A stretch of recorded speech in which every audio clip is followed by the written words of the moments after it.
Welcome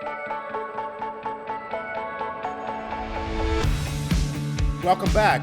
I'm Vince Thompson, founder, chairman, CEO of Melt.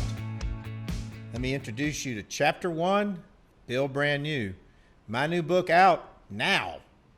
Chock full of career development and professional tips for you. And this is a video companion guide to your book. Chapter 1, take the shot.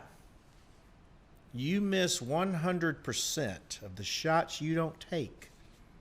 Wayne Gretzky, the great one of the greatest hockey players, if not the greatest hockey player of all time. The worst thing anybody can ever tell you is no, okay? Don't take it personal. And remember this, the letters N-O don't spell no. They're the first two letters of the words not yet. And as we've previewed for you, this job process, this job audition, not an application, is going to be like a fishing analogy. I used to say it was 100 casts to get 8 bites to land 2 fish, or job opportunities. Now, 500 casts for 8 bites for 2 job opportunities in this brutal COVID employment world that we're in. People say, Vince, what business are you in? I say, I'm in the rejection business. I get told no every day on pitches, prospects, and proposals. So get used to it and don't take it personal. My journey began in Lower Alabama, the real LA. Chatham, Alabama, Washington County. Yes, that's the one red light in my hometown of population 800. My dad was the mayor.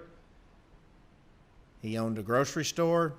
I led a Mayberry-esque existence, rode my bike, fished, loved sports, and it was just an idyllic childhood.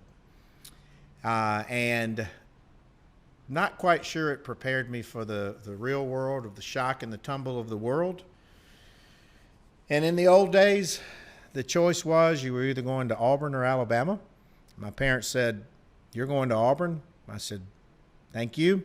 Yes, ma'am. Yes, sir." I made 21 on my ACT. I know you're probably looking at me like I'm illiterate because now you have the fancy tests and the tutorials and all that. But I didn't understand it. I didn't test well because I didn't pay attention very well. I really didn't make great grades just because I had this active imagination, and looked out a lot of windows and those types of things.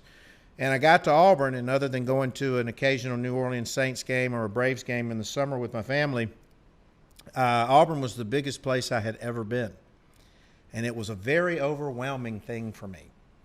I didn't know about Buckhead or Mountain Brook or private schools or Treatorns or khaki britches and those types of things. And so I was a little overwhelmed. I knew there was a caste system there, which sort of motivated me, though. I was like, I think I can outwork and I think I can outthink these people. And so that freshman year at Auburn was the beginning of my great awakening and my career path. So here's another lesson for you. I'm in my first journalism class, and the guest lecturer was a gentleman named David Housel, head of sports information. And he talked about Coach Dye and Bo Jackson and Charles Barkley and the locker room and the sideline and the press box. And I said, wow, I want to be there, because I went to Auburn to be a sports writer and moved to Mobile and become a sports writer for the Mobile Press Register. That was my aspiration. I love to write and I love sports. Wasn't very good at it, but I love to watch. And after class, I could have packed my backpack, headed out, grabbed a lunch. But I went up to Mr. Housel after class and I said, I want to be there. I want to volunteer. He said, well, get over this afternoon. And that began an amazing 4-year journey for me. I had learned to produce hundreds of events, sporting events. I learned about broadcasting events. I learned the personalities around these events, whether it be Bo Jackson working on his Heisman driving Paul Feinbaum to the airport, driving Dick Vitale to the airport. I had been published over 200 times when I left Auburn. David Housel also happened to be the faculty editor of the Auburn Plainsman. I became a sports editor there. And he was the house father at the Fiji House. My only idea of a fraternity house was Animal House movie at the time. He assured me it wasn't quite that way. Well, maybe a little bit, but I met my best friends in the world there as well. But just think about what would have happened had I not taken that shot. The entire trajectory and course of my life would have been entirely different. So, lesson number 1, always take that shot. And by the way, as I told you, this job hunt is going to be a process, not an application, a process. Every interaction you have with a potential employer is part of a process. It's part of an audition.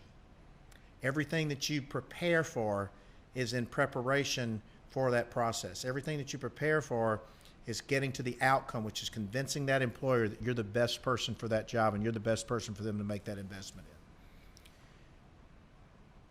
Always ask and answer the question, how can I add value to that organization and that job and that CEO or the person that I'll be working for? And if you can answer that going into the job application process, more than likely at some point you're going to come out and you need to know everything there is to know about that job, those people, and that organization and how you bring value to it. And as we've said, the word no does not exist in my vocabulary. The letters N-O don't spell no. They spell the first 2 letters of not yet. Never, ever forget that. I hope you enjoyed Chapter 1. We're going to get ready for Chapter 2. What are some of the takeaways from the book? The importance of building and nurturing your own brand. Guided steps to secure that dream job. Where are those new industries and new trends? How do you design the award-winning resume to get attention? I always say a resume is like a blind date, and you've got about the time it takes to pass a billboard on the interstate, which is about 3 to 10 seconds, to get a busy employer's attention. And some great social and digital tips to stand out on LinkedIn and other social media channels. So get ready for Chapter 2.